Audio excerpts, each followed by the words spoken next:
ఈ రోజే సబ్స్క్రైబ్ చేయండి మీ ఫేవరెట్ షోస్ చూడండి. నమస్కారం పంతులు గారు. నమస్కారం బాబు, కూర్చోండి.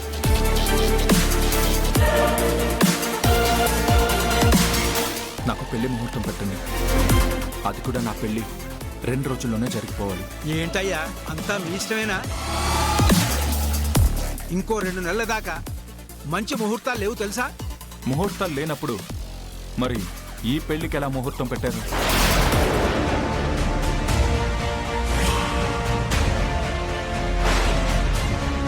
ఎలా జానుకి పెళ్లి ఫిక్స్ చేశారు? నాకేం తెలియదు. మీకే అంతా తెలుసు పంతులు గారు. పదండి పంతులు గారు, ఇప్పుడే మిమ్మల్ని శ్రీనివాస్ అంకుల్ దగ్గరికి తీసుకెళ్తాను. పదండి. మీరే నిజం చెప్పాలి. పెట్టుడు ముహూర్తం పెట్టడానికి ఎంత కమ్ముడిపోయారు? పదండి. అయ్యా నేనేం అమ్ముడుపోలేదు బాబు, నేనేం అమ్ముడుపోలేదు. మీరు చెప్పినట్టుగానే ఆ జయబాబుకు కూడా ముహూర్తాలు లేవని చెప్పాను. కానీ నన్ను బెదిరించి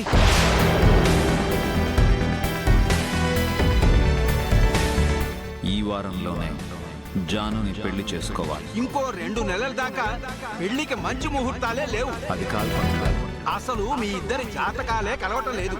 నిన్ను చంపాలి అనుకుంటున్నా. బాబు ఈ వారంలోనే నీ పెళ్లికి ముహూర్తం పెట్టేస్తాను బాబు. అది జరిగింది. అంతేకాదు అక్కడ పెళ్లి జరిపిస్తున్న పంతుల్ని కూడా ఇలాగే బెదిరించి ఆ జయబాబు పెళ్లి జరిపిస్తున్నాడు. జయ కుటుంబాన్ని మోసం చేస్తూ పెళ్లి చేసుకుంటున్నాడు. నేను జరగనివ్వను.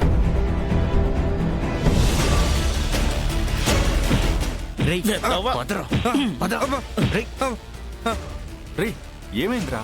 రే నువ్వు జాను మాట్లాడుకుంటుంటే వీడు ఫోటోస్ తీశారా? వీడు మా ఫోటోలు తీయడం ఏంట్రా? చూపించు. చూపించరా, ఫోటోలు చూపించు.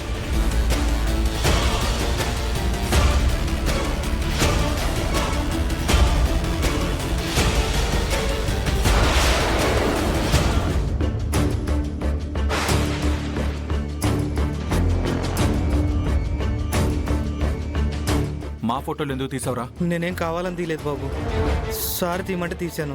ఏ సారు? అది జాను మేడం పెళ్లి చేసుకోబోయే జై సారే తీయమన్నాడు బాబు. నాకు డబ్బులు ఇచ్చి జాను మేడం గురించి ప్రతి విషయం నాకు తెలియాలని ఇవన్నీ చేయించాడు. సిగ్గుగా అనిపించట్లేదా? ఒక ఆడపిల్ల విషయంలో ఇలా ఎలా చేస్తారా? వెళ్ళిక నుంచి వేస్ట్ ఫెలో.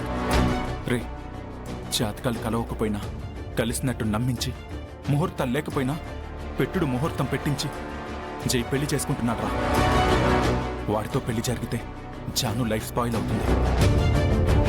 వెంటనే వెళ్ళి వాళ్ళకి నిజం చెప్పి పెళ్లి ఆపేస్తాను. వెళ్ళరా త్వరగా వెళ్ళు.